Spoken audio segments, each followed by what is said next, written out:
Hi, and welcome to the Power of Connection and Biz Show. I'm Kimberly Layne, executive leadership coach, team building partner, best-selling author, and your host.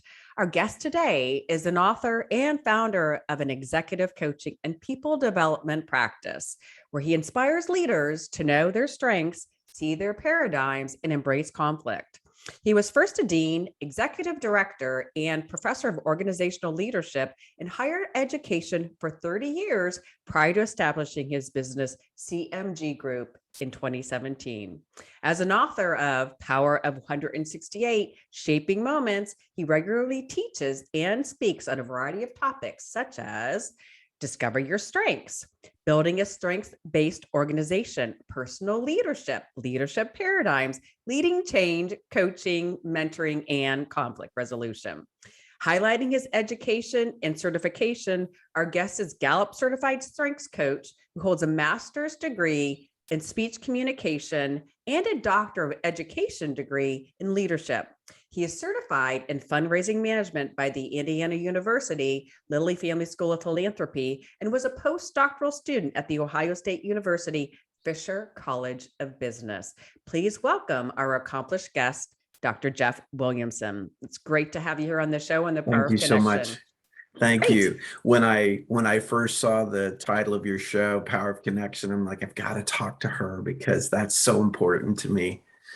Yes, and I'm finding it's even more important in today's environment since the pandemic. I wrote a book, it's behind us here, The Connections Change Everything, and it published right before the pandemic, February of 2020. And I thought it was going to be kind of the death of the book, but instead, it's really has resurrected the word connection, and everybody knows what it feels like to be disconnected. We all experience that isolation, even if it was some more than others, but we all know what that isolation and disconnection feels like because we all experience it during the pandemic. So it's definitely. When you said that, I thought, wow, your timing was perfect because that was one of the first things we lost was being Correct. together and having opportunity to connect in a meaningful way. And I think for a lot of folks, they struggled as to how to do that when things changed and we couldn't just huddle up at the coffee shop or meet for lunch like we did before. So yeah, I think it was actually a little serendipitous that you rolled your book on connection out right before that. No, isn't that kind of weird how the world works? The funny part too is there was actually a chapter in my book. It's called The Power of Digital Technology, and I kind of make fun of the fact that, and this is before we were all doing the Zoom boom, right? Sure. I kind of Yeah. made fun of the fact that we don't have block parties anymore. You remember those block parties where everybody got the boom box out, parents had their favorite cocktail, horseshoes and croquet and frisbee and potluck at the cul-de-sac, right? And so I made this joke in the book that there's no longer these, community events as far as a block party, but instead, dad sitting at his desk with a cold hot dog and a beer. Mom's got her potato salad and her glass of wine on her computer in another room. The kid's got his iPad. He's got his baked beans and his hot dog and his iced tea and lemonade. You know what I mean? But everybody's in a different room on a Zoom with their neighbors for the block party, right? Eating a cold, unattractive, unappealing hot dog, right? Yeah, But that's kind of what kind of happened in a way with the pandemic hitting. And just we had, thank goodness we had Zoom because we could do weddings or birthdays and things of that sort, but certainly does not, in my opinion, really level up to the power of being in person with people, right? Yeah. I mean, it's a good tool, and I've used it more than I ever thought I would the last year and a half. But yeah, I mean, lacking the times we can be together and truly sit down and have a coffee across the table, this is the next best thing because, like you do, I get to talk to amazing people all over the world, really. Exactly. And I'd have a hard time tracking them down if I had to go to their place and find them to spend time with them. So, it's like most things, there are difficulties, but there's also blessings on the other side of it if we choose to see those. No, I think the whole world has been opened up because we can really truly visit with anybody, anytime, anywhere, and just really absence of being physically present in the same room. We're getting the opportunity really to be exposed to a lot of different people, and a lot of, from a job perspective too, it's opening up the doors for access to talent. Right. So Right. I'm curious a little bit more about what you do. Sure. And, since you're kind of passionate about connection in business too, can you kind Very of much so. highlight some Yeah. variables that have contributed to why that's such a meaningful word for you? Well, over the course of the last 3 decades, the different roles that I've been in, whether it was, different roles in higher ed, a good bit of, probably about a third of that has been as a classroom teacher. And so that has a lot to do with it, in that I love those times that I have 10, 15, 20, 25 people in a room, and we can engage in dialogue, and we can really trade ideas and learn from each other. So I have always loved that dialogue that I can have with students in a classroom. And then over time, it presented itself as opportunities to do training and teaching of sorts in corporations and companies, to come in and do an offsite on strengths, or do an offsite on communication. And so some of that buzz that I feel when I'm in a classroom of college or graduate students, I also have that when I'm able to do the same thing with a group of professionals. And so that interchange of ideas, and seeing new ideas embraced or considered, and the lights kind of come on, man, that jazzes me. And then to have opportunity even to continue that, or to grow with that, to have an ongoing business relationship, or just come out. A lot of times I'll tell folks, well, if nothing else, I've got a new friend, Right. And so I just love to have those times when we get beyond just, hi, I'm Jeff, and here's my LinkedIn, and here's my, all that stuff. It matters, but real conversations like this are just something that's always been a joy for me. And so I seek those out just about as often as I can. Excellent. I do as Mhm. well. Right on the point. So I'm going to kind of put you on the spot on this one. So Go ahead. you It's kind of okay. had the opportunity when you were a professor to be in the classroom, right? Mhm. So, and then obviously it's sounding like when you're doing your coaching or training, you Mhm. are preferring to be in an in-person setting to have that dialogue and have that Mhm. interaction. I mean, I know we Mhm. have the power of Zoom, and I know you would do it over Zoom as well, but Sure. am I correct on making that assumption? You would prefer to be in person? Yeah, that's true. I mean, I was it was funny, earlier today. I had gone in to get in a workout, and I noticed a young lady was reading the book that's like from a class I'm teaching right now, and it's an online course at this university. And so I went over and I said, "That's a good book." She's like, "Yeah, I'm taking a class right now." I said, "I'm your professor." And so it was really cool, because I had met her in person, and she's just been a student in the online course, but happened to be in the community where I had a chance to meet in person. And we both said, man, the online course is fine, and I'm enjoying that, but man, it's good to, shake a hand and see that real person there. I think sometimes that's been the challenge for me, is to work hard as a trainer or a teacher, is to be as engaged and alive as I can through Zoom or through online courses, so people know there is a real person on the other side. I think they can get a sense of our spirit, our countenance. And so, again, connection can come different ways. Yes, I prefer to be circled up in a classroom having this wonderful discussion face to face, but if I can't, I certainly embrace, other formats like this as well. Oh, totally. Yeah. But I do agree. Hmm. You have to be a little bit more entertaining, a little bit more energetic, Hmm. because that has to come across over a visual Hmm. virtual It platform. does. Yeah. I do, personally, I don't have kids, but I do feel for younger kids, especially even up to high school, really having to take a plethora Mm. of amount of education back to back on a virtual platform. That to me has one, exhausting from a teacher's perspective, two, also from Yeah. a student's perspective, really getting the Yeah. value there. So I'm Yeah. glad things are opening up where Yeah. kids can go back to the classroom, because I Yeah. think there's Me too. a lot of informal learning or interaction that's important to that Mhm. formal learning, right? Right, right.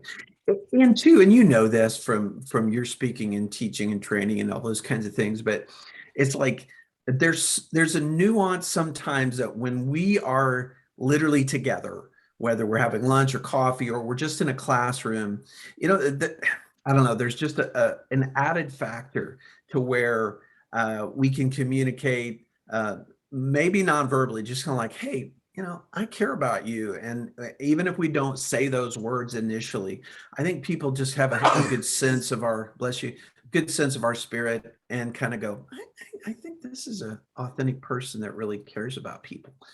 And I like to they call it can like get the that seventh sense. We have our sixth senses, but I Yeah. call that the seventh sense, because Yeah. there is an energy or an aura about people that you can only pick up when you see them in person. Yeah. Yeah. One of my mentors who's been gone several years now, Dr. Chip Anderson, was a prof for over 30 years at UCLA, and he mentored me a lot during doctoral studies and research and those kind of things, because he was passionate about strengths too. And he used to talk about our third ear, and he would point to his heart. He said, we kind of listen with our heart too. And I always think of him when someone says, that sense, or just like, yeah, I hear you, I see you, but Why do you call it a third ear versus? I think he was just trying to say, to try to listen with our heart, Got it. Okay. not just our ears, Yeah. Saw a friend a couple of 3 days ago, and, had been a long time. This happens a lot these days. Like, oh my gosh, I haven't seen you in the longest time. And I said, how you doing? She said, ooh, you paused. So it's like I had that sense that nothing was spoken. I'm like, oh shoot, things are not really good right now. So, from that cue, I'm like, hey, next week, let's get coffee. I want to catch up. I want to hear what's going on because you paused when I asked you how you're doing. Yeah. And There's a sometimes lot we to can be said sense in that, those right? things. Yeah, we Yeah. can sense those better, I think, when we're really with each other. No, agreed. That's a very good point. What you kind of mentioned a couple now, but just in your experience, not only from a professor perspective, but that just also when you're training, what are you seeing out there as some barriers to really truly connecting in business? Yeah. Well, I was talking to a client this morning, and one of the things she mentioned was that, several people in her company are really processing a lot of anxiety. And whether that was present more so before COVID or it's exacerbated it, I don't know. But I think, sometimes people are really anxious. When they don't know us as well, they don't know yet whether we're safe or whether we can be trusted. And so we kind of keep our shield up, like, hey, nice to see you there. But I often will say, when someone lets me step behind the shield, and they kind of tip their heart or tip their head and say, I think you're a safe place. I mean, that's the highest honor to me. And so, I think there's anxiety that people are processing for good reasons. Uncertainty, where a lot of companies have been keeping people, laying people off. Now they can't get them to come back, and all those kinds of things. So I think sometimes those can be barriers, because people just don't know always who's safe and who's not. Right. The trust factor, that big trust factor is Absolutely. big. Yeah. Agreed. Definitely. Yeah. How do you help then in your coaching, in your trainings, then to help encourage to overcome those barriers? What, especially maybe we can't pick up that seventh sense or that third ear as easily over a virtual platform. So how are you suggesting giving your audience some tools to work with Sure. to help improve that trust or that connection where there is a little hesitancy because we don't know if it's safe or psychologically safe? Yeah. And trust is huge, as you know. Sometimes they're not sure who they can trust out there. And then sometimes people struggle to trust themselves, right? And so that's one of the things that I do love about the strengths approach and the work I do with strengths. Most of the time when I have a client who I wind up coaching, I have them do that assessment because it identifies the best things about them, the most natural patterns of thought, feeling, and behavior, as Gallup says. And so once I can start with that foundation, then I can start to unpack how do you show up with this strength? Wow, you're strategic, you're futuristic, you really love to, see things down the road and how they could be. How does that show up in your work? And then when you do that, a lot of times people tend to be, I mean, strengths and passion always go together. And Right. so as they start to unpack that, then I can see some of the best things about them, some of the most natural strengths they have.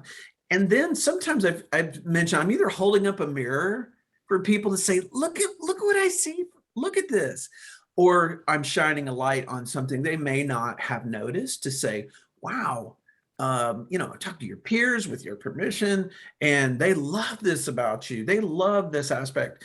And so sometimes it's helping people to be a little more truthful to themselves. We can tend to be like, oh, not me, I'm not great at that. But if other people see that, then it helps us to kind of go, well, maybe Right. I'm pretty good at that. And so sometimes I'm just helping them to see that. No, and I that's why I really like, like say a 360-degree assessment, or, getting feedback, because people have their own perception of how they are being perceived. And then the Mhm. reality could be totally different. And maybe, they have a negative perception of how they think they're being perceived in certain categories. And then by seeing the opposite of that, or seeing a more positive light from people they respect, peers, whether, colleagues or people Yeah. they are employees, Mhm. leaders, et cetera. But I think that whole piece you just talked about, I think it can really be motivating for them to really see, put that spotlight on really what their good assets are. And that's what I like about Clifton Strengths too, is they really focus on your strengths. I mean, at the end of the day, as we get older, it's harder to change, right? And to really emphasize doing what you do naturally, where your strengths lie, and move you in that direction and guiding you in that direction, and building on that Mhm. strength, I think is much easier for people and more natural. And I think take some of the stress out versus trying to be something you're not, right? Mhm. Yeah, I'll almost always, when I'm talking with strengths with a team or an individual, I refer to them as, it's really your toolkit. And sometimes you need a different tool out of your kit. If you're in a situation where, man, there's a lot of uptake of new information or whatever, like learner's one of my top strengths. So I love to learn. So I kind of go get that and like, okay, I'm really going to focus in on processing and intaking and synthesizing this information, but I may need a different one at another time to help myself, or to help myself and therefore help the person I'm working with too. Interesting, interesting. So we are approaching near the end of our time together, but I do Mhm. have a curious question about your book, The Power Sure. of 168 Shaping Moments. Mhm. How did you come up with that title, and what are you referring to as the power of 168 Sure, shaping sure. moments? So I'll give you the brief response. It grew out of a conversation I had with a doctoral student. I was teaching a course probably 6, 7 years ago, and the student came up to me on a break and kind of looked both ways to make sure nobody's listening. Said, "I don't think I have time to do this program." I thought, well, I said, I don't know, but I think maybe you do. Hmm. And it's some of that conversation. I see, we all have this, we all have 168 hours a week. 7 times 24 is 168. And so we went back into the classroom and I thought, hey, 15 people in this group. It was the first week in their program. So they were probably all feeling a little bit. And so we really just had this long conversation and mapped out a lot of the buckets where our time goes. Right. And it was focused on that number 168. And so as time went by, so I thought, man, that was a pretty good spontaneous discussion. So years after, I intentionally did that talk on 168, and the power is really yours. And so that's kind of where it emerged from, was the power is yours. Everybody gets 168 hours. So power 168, it's up to you to take that and shape your moments. I like that. It's funny. We always hear 24/7. We never I heard the term know. 168, but now, I know. now, And that's honestly, I can't tell you where that came from. We were just having a conversation and I just thought, 168. So I wrote it down on the board when we went back for the break and turned around and said, what's this number? And everybody just went, that's very clever. I love it. there's Love it. Love it. crickets. Yeah. Um, So it in worked. And somebody eventually said, you should write that up. That talk was I like useful. that, but it's true. I mean, it makes you think. It makes you think. Exactly. I always like to talk too is when I'm coaching people, we all have the same pie. It's just a matter of, no one has a bigger pie than anybody else. We all have Right. the same pie. So do you decide to, Mhm. be a workaholic and work 45%, work, 180 or Mhm. 240% of that, versus Mhm. 360, right? You And, could. Yeah. or, you carve out time for family or carve out time Mhm. for working out or carving time for Mhm. friends or health or Yep. kids or, but we Yep. all have the same pie and nobody gets Right. more than anybody else. And at the end of the day too, if you're, Mhm. if you're say 280 at work, guess what? There's something's got to give on the other side of that, right? No one can put Yeah. 240, 280% into anything and not have Mhm. something give Yeah. way, right? Fall apart. That's a So perfect pitch for the Power of 168. it You just is. It nailed it. totally is. Yes. So before we go, anything else you'd like to leave with our audience? Sure. If they'd like to learn more, the book's available on Amazon. They can also go to my website, which is www.coachmentorguide.com. Coach Mentor Guide. Okay. Yeah, all lowercase, coachmentorguide.com. They can learn more. They can get more information. They can set up if they want to chat about anything. And I'm active on LinkedIn, Facebook, Instagram as well. So love to have them jump in there with me too. Perfect. I will have access to all of Dr. Williamson's contact information, links on social media, and access to his book and website in the show notes. Thank you so much for listening and joining us today on the Power of Connection and Biz Show. Thank you so much for your review. Such a joy to review. And thank you for subscribing to the Power of Connection and Biz on YouTube.